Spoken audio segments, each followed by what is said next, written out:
As ondas rugiam ferozes, como antediluvianos sentinelas em fúria, e a escuridão da noite se tornava ainda mais densa, quase tangível.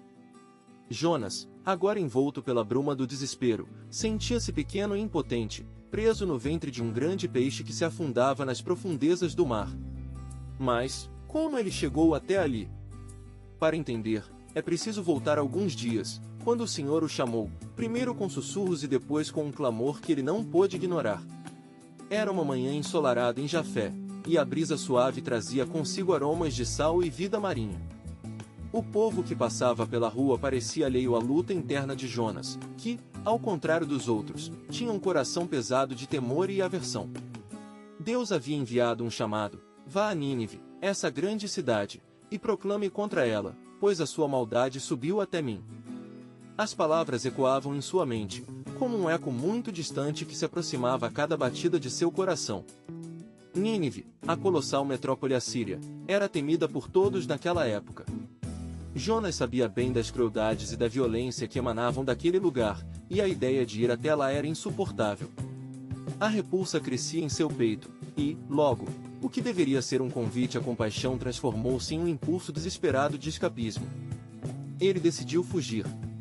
Não apenas para longe, mas na direção oposta, rumo a Tarsis, onde ele acreditava que encontraria refúgio na distância.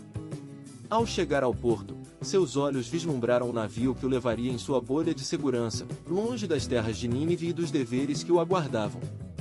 Sem hesitar, subiu a bordo, escondendo seu coração rebelde atrás de sorrisos amigáveis e conversa trivial com os marinheiros, cujos rostos eram marcados pelo sol e pelo sal. A embarcação partiu, e uma sensação de alívio temporário invadiu seu ser. Mas a calmaria é efêmera em um mundo onde se ignora o chamado de Deus. Assim que o navio se afastou da costa, as nuvens negras começaram a se aglomerar no céu, e um vento forte soprou, agitando as águas como se o próprio mar estivesse revivendo a sua revolta.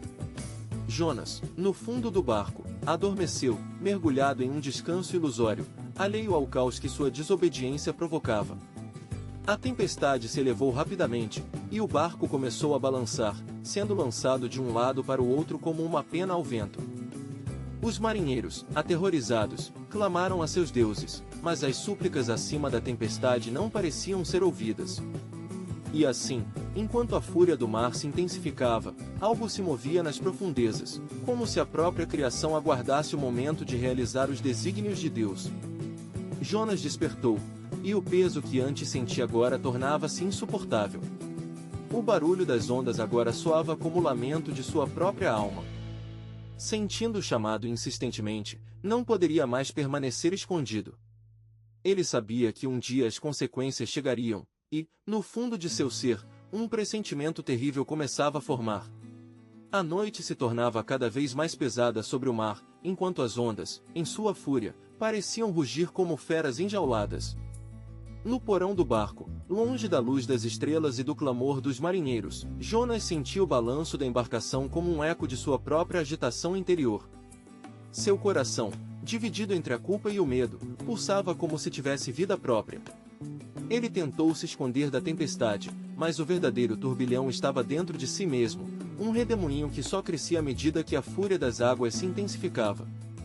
Os marinheiros, homens robustos e experimentados, oriundos de diversas terras, viam-se agora como folhas soltas às mercês do vento implacável.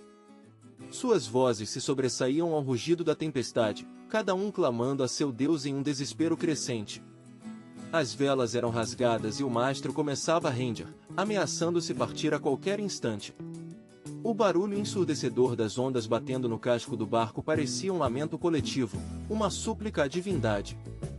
Entre gritos e comandos, um deles, de pele bronzeada e cabelos desgrenhados, fez uma pausa e olhou ao redor.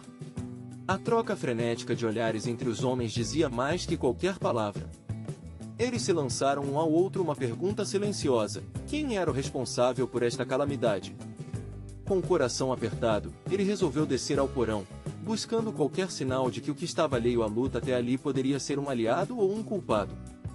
Quando a porta do porão se abriu, uma rajada de ar doce e salgado invadiu o espaço escuro. E assim, a luz do pânico, ainda que tênue, iluminou o rosto pálido de Jonas, que se aprumou, a surpresa marcando seus olhos cansados. Encurralado pela realidade, ele sentiu-se como uma marionete sem cordas, destinada a um destino sombrio. Os marinheiros gritaram seu nome, uma energia de acusação e temor perpassando a atmosfera tensa. Conta-nos, quem é você? De onde vem? O que trouxeste sobre nós?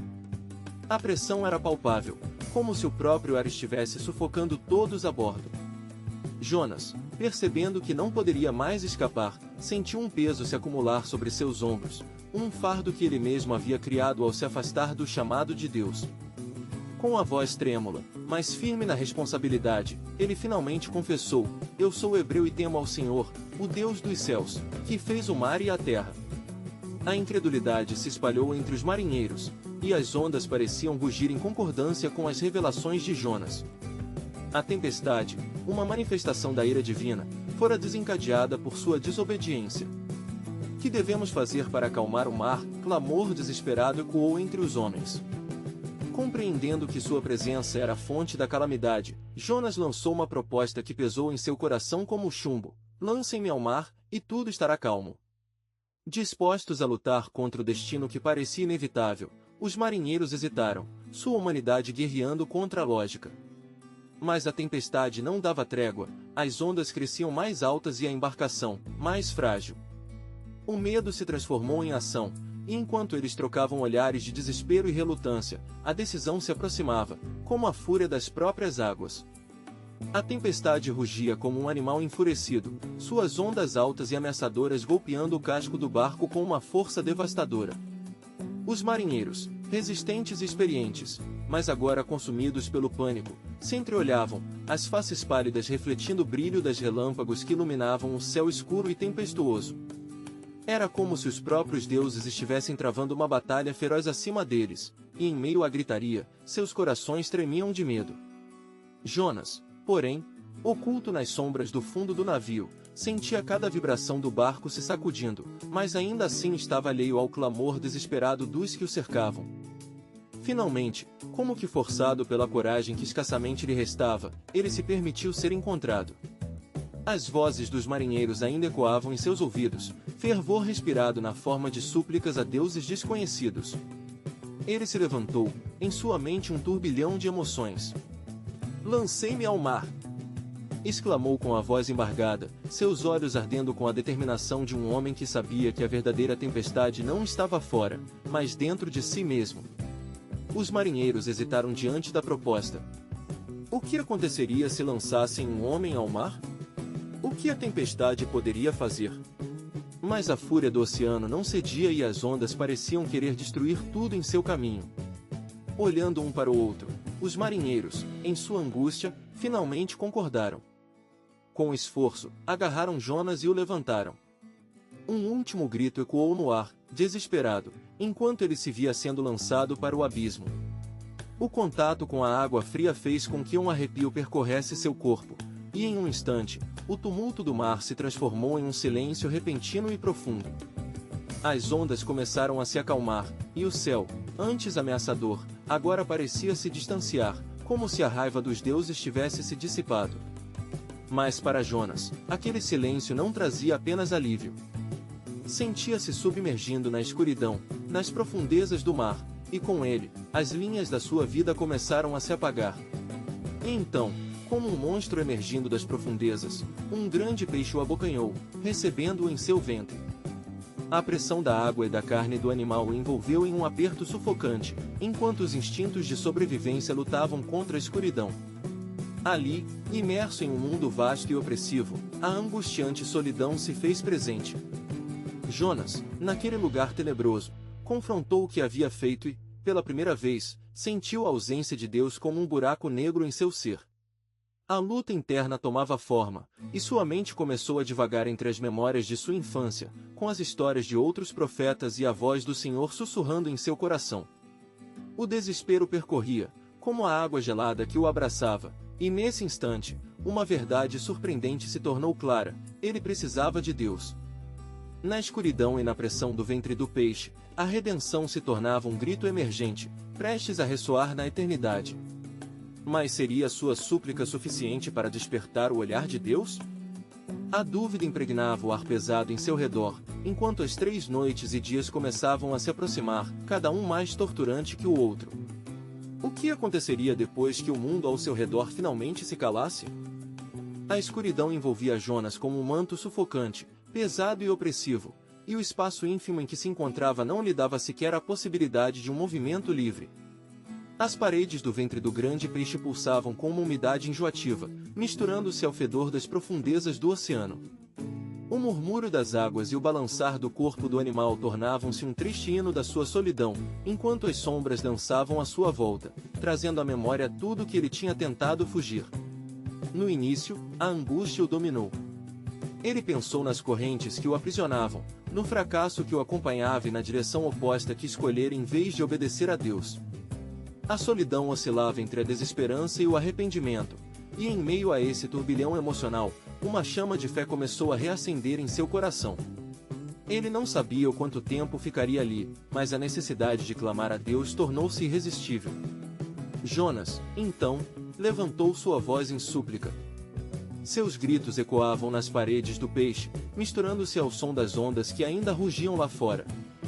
Ó Senhor, Deus dos Hebreus, eu clamo a ti das profundezas. Lembra-te de mim.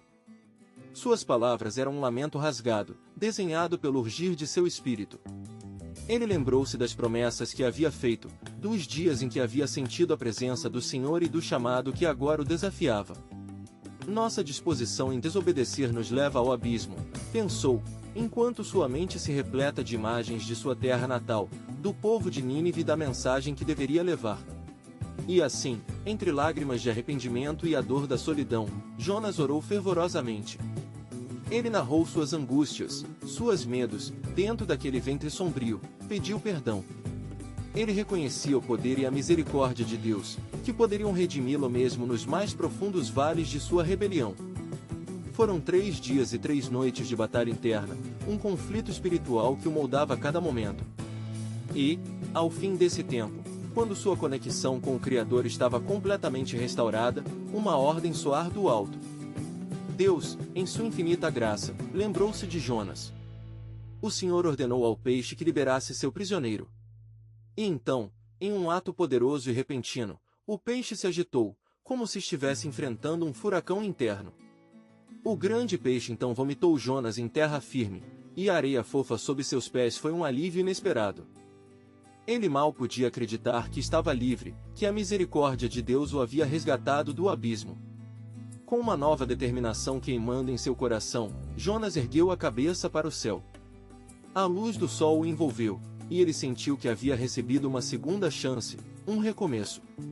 Agora, com fé renovada, ele sabia que deveria ir a Nínive, cumprir sua missão, entregar a mensagem que Deus havia lhe confiado. Mas, enquanto suas pernas tremiam de excitação e apressa-se em direção à cidade, uma nuvem de dúvidas começou a surgir em sua mente. Ele se questionava se o povo se voltaria para Deus ou se, mais uma vez, ele enfrentaria a rejeição. E assim, com a brisa fresca do mar em seu rosto, Jonas decidiu que, independentemente do medo, não poderia falhar. Ele se endireitou e seguiu em frente, a esperança e o temor misturados em seu coração, o peso de sua tarefa tão grande quanto a misericórdia já recebida. Ao longe, a silhueta de Nínive começou a aparecer no horizonte, e ele sabia que estava prestes a testemunhar a poderosa manifestação de Deus. Quando Jonas pisou em terra firme, sentiu o sol quente em seu rosto, a brisa suave acariciando sua pele. A areia, ainda úmida da passagem do mar, trazia consigo o perfume da vida, um novo começo após dias de escuridão e angústia. O Senhor havia ouvido seu clamor e agora, revigorado por essa segunda oportunidade, Jonas ergueu-se como um novo homem, determinado a cumprir o chamado que outrora tentará escapar. Nínive, a grandiosa cidade, aguardava. Com passos firmes, ele avançou para os portões imponentes da metrópole, onde já se podia ouvir o burburinho da vida cotidiana. Nínive era uma cidade repleta de contrastes. A vitalidade de seus habitantes ecoava a vida, mas a escuridão de seus pecados pairava como uma sombra. Jonas, com o coração acelerado, lembrou-se da mensagem que portava. Era uma mensagem de advertência e esperança, enraizada na misericórdia de Deus. Ao adentrar a cidade, ele ergueu a voz, cada palavra ressoando como um trovão em meio às conversas despreocupadas. Ainda 40 dias, e Nínive será destruída. O eco de seu grito atravessou as praças, alcançando os ouvidos curiosos dos mercadores, trabalhadores e até dos nobres. Pedro, um simples pescador da cidade que uma vez sonhara com o pôr do sol sereno nas águas do rio, agora estava paralisado. O que significava aquilo? O que havia movido aquele homem de um lugar tão distante a proclamá-los um aviso de destruição? Os olhos de Jonas refletiam a determinação e a urgência de sua missão. Ele não sabia qual seria a reação da multidão, mas a incisão da verdade em suas palavras era palpável. Assim, sintam a inquietude, os sussurros de descrença foram rapidamente substituídos por murmúrios de medo. Um grupo se aproximou, e logo, a mensagem de Jonas começou a se espalhar como fogo em um campo seco. Um a um, os cidadãos se reuniram ao redor dele, e então, o inesperado aconteceu. O arrependimento começou a tomar conta do coração do povo. Desde os mais humildes até os líderes, todos reconheceram a gravidade de suas ações. O clamor por misericórdia subiu como uma onda, e o rei, ao ouvir as notícias, vestiu-se de saco e se sentou em cinzas. Ele declarou um jejum em toda a cidade, em um ato de humildade, clamou ao Deus de Jonas, buscando perdão diante da iminente destruição. A cidade, outrora conhecida por sua maldade, tornava-se um cenário de transformação. O eco do arrependimento ressoava por cada canto, e as lágrimas misturavam-se com as súplicas. Ao observar tudo isso, Jonas sentiu um turbilhão em seu interior. Ele houvera ganado a batalha da obediência, mas a tempestade da dúvida renascia em seu coração.